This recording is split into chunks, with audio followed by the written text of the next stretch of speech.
Thank you, Shannon, for being with us. What would your message be to the summit that's taking place in Malta now?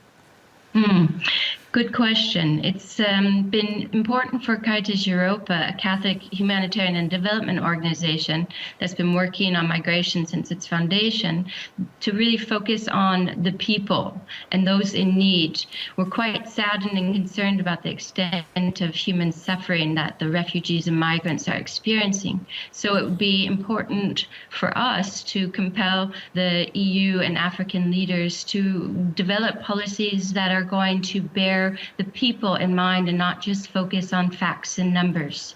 Indeed. I mean, the scale of this is enormous. I mean, just to sort of go off pitch a little bit, the UNHCR, out of money, they can't cope with the very scale of what they're trying to deal with on the ground. I imagine your organisation finding similar issues. But it's not just about throwing money at the situation, is it? No, not at all. That's the challenge, that right now it's essentially a merging of two different unions, ideally trying to come up with one common vision.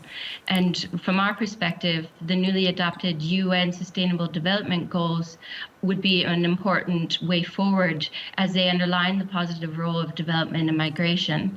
And in that regard, it would be also important to address some of the main targets of the Sustainable Development Goals, ensuring safe and fair migration, eliminating human trafficking, ensuring decent work for migrant laborers, and then promoting safeguarding the rights of migrants, refugees, and internally displaced people.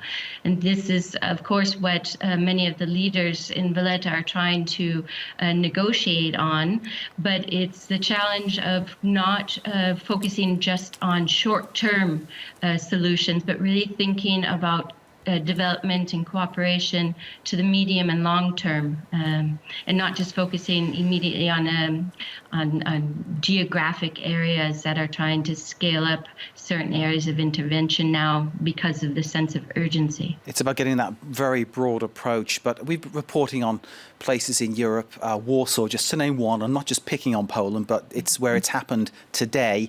Far-right demonstrations saying we don't want any migrants in our country. And you could get that echoed in almost every EU state, unfortunately.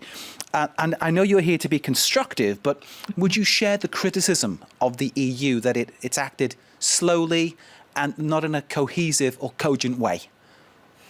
I think that the EU is certainly trying to be responsive, but unfortunately, it's seeing the current migration movements to Europe at a time of financial decline.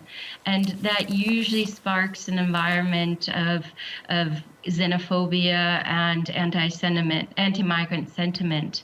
And that's clearly something we're seeing right now with some of the movements in different countries that are essentially trying to protect themselves rather than responding to the most immediate needs of the people.